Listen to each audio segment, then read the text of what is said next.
Hi everybody. I've spent most of the morning trying to get through to Mark Sainsbury on RadioLive to tell him the perspective of the Waikato Regional Councillor for Taupo Rotorua in regards to 1080, and I have failed to do that, and I failed to get an appointment with him to have an interview. So I decided I will do my own little video, and I'll tell you what I would have liked to say, because I think there are so many things that are wrong about 1080, and unfortunately nobody is listening in relation to the most significant of those things. And the most significant of those things is the cruelty, the fact that it's an untargeted toxin, that it hits a whole load of animals that are not intended, and also the fact that when we drop aerially, we drop poison into water. We can't avoid water when you drop aerially. When you're actually dropping over forestry, you can't avoid water. And the thing that people seem to forget is that there are a lot of people who have unregistered water takes, who have a pipe in a stream, who are taking water for their own family's consumption and also for livestock. And the thing is about that is that whenever we have these poison drops, you would think that that people would actually alert these people that they need to take their water intake pipe out of the stream at the time of a drop, and you would think that somebody would offer them some kind of water mitigation so that they don't have to worry about uncontaminated water. But that is not happening. This is my perspective as a councillor. I have found so many people who have neither been informed of the day of the drop and that they need to remove their water intake pipe, and I've come across a lot of people who have never been offered any kind of water mitigation, which is actually a requirement. It's under conditions 25 to 30 of the permission to use a vertebrate toxic agent. Basically, the pest contractor is required to offer this to all people who are within 3 kilometres of the drop zone, who are drawing water from a stream that is potentially contaminated by 1080. And let's get straight about this. If you have a look at the poison distribution charts which come out, which show you where the helicopters have flown, there is absolutely no doubt that that those streams are poisoned. There's never been any doubt about that. People might keep a little bit quiet about that because they don't want to advertise it to you, but there is absolutely no doubt from looking at those charts that waterways are poisoned. And when people go out and have a look at the scene afterwards, they also get both photographic and video evidence that baits are dropped into the streams. In the most recent poison drop in Pihanga, Kakaramea, people found poison baits not only in streams, in stormwater drains, on the roads, all of the places that are either, places that we should be protecting. We don't want to actually have poison baits in our water. We don't want them on the roads where people are walking and driving. And in actual fact, there are requirements around where you can drop poison and where you can't. And you are supposed to avoid the roads, and you are supposed to, according to the manufacturer's label and according to the safety data sheet, you are supposed to avoid pollution of any water supply. So let's get that straight. I also want to talk about one of the other things to do with the manufacturer's label that agencies in New Zealand ignore. They ignore the intent of the requirement that they remove poisoned carcasses. The reason for requiring a pest contractor to remove poisoned carcasses is to reduce or minimise the chances of secondary poisoning of species like pigs, who, by the way, we consume. We're very much into hunting in New Zealand. A lot of people go out pig hunting, and it is one of the biggest risks is that people will actually get hurt through consuming poisoned meat that has been hunted. So this is one of the reasons why the manufacturer's label says that where practicable, poisoned carcasses should either be buried deeply or they should be burned in a facility for hazardous wastes. That alone should tell you how significant this toxin is. But unfortunately, when you put in two little words that say where practicable, you enable people to have an out. You enable them to just say it wasn't practicable, so we didn't remove those carcasses. This is really something that Mark Sainsbury should look further into. A whole load of people should look further into it. But you know, I'm getting a little bit sick of sending this information to people, not only ministers, not only pest contractors and the people who issue permissions, but also to people in media, asking them to pay attention to these things. I know nobody actually has a huge amount of time, and I know that program this morning was a very popular program and it was very difficult to get through. So I don't blame them for not paying attention. But you know what? I did send emails. I did try to phone over and over again. I did ask for an appointment. And seeing I am the Environmental and Services Performance Chair for the Waikato Regional Council, you would think that someone might have wanted to talk to me. So it's disappointing, really disappointing. And the big reason for me as to why it's most disappointing is that what didn't come across in those interviews today was nobody really challenged the fact that everyone keeps saying, well, 1080 is our best tool. 1080 is the only thing that's making a difference. So where is the evidence of that? From everything that I've looked at over the past 15 years, I still have not found any evidence of population benefit for our native species.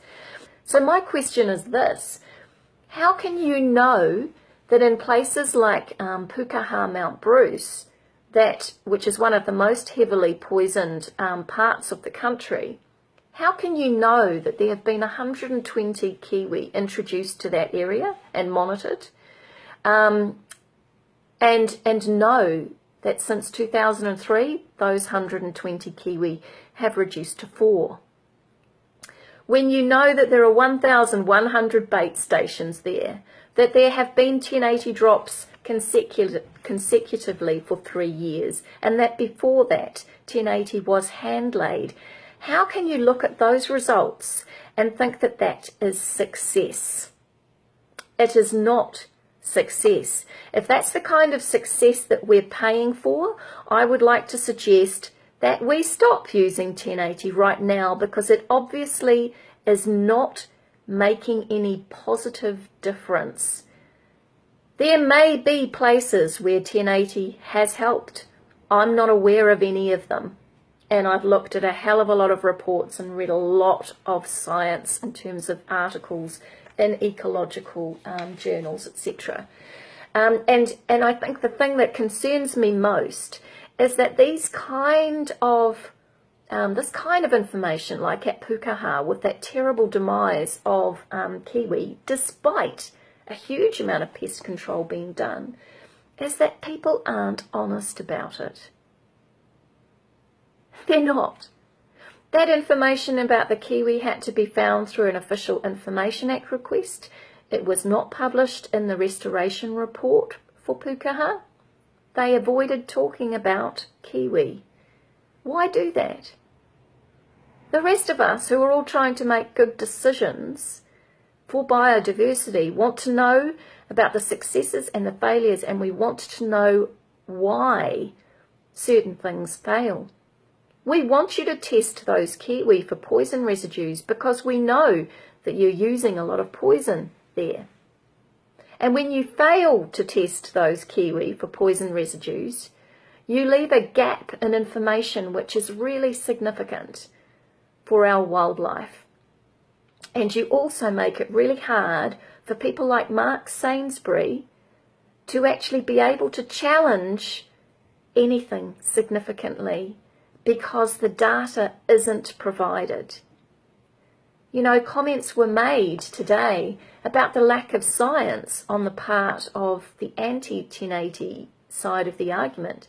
In actual fact, there have been a lot of people who have done research, but you know what? It's very, very difficult to get anything published in New Zealand that is not supportive of 1080. And part of the reason for that is that we no longer do a huge amount of public good science. Most of the science is actually commissioned and paid for by the agencies that are doing the pest control. Now, if you're an agency that's been doing pest control for decades and you want to think that 1080, that the work that you've been doing with 1080 has been producing positive results, do you really think you're going to go and commission something like a 10-year study to investigate maybe the epidemiological effects on people, or maybe the epidemiological effects in terms of wildlife? Nobody's done it. And I tell you what, nobody who's managing the public good side of science is asking for that information. It's really sad that when we've asked through Official Information Act requests for epidemiological studies, there have been none done.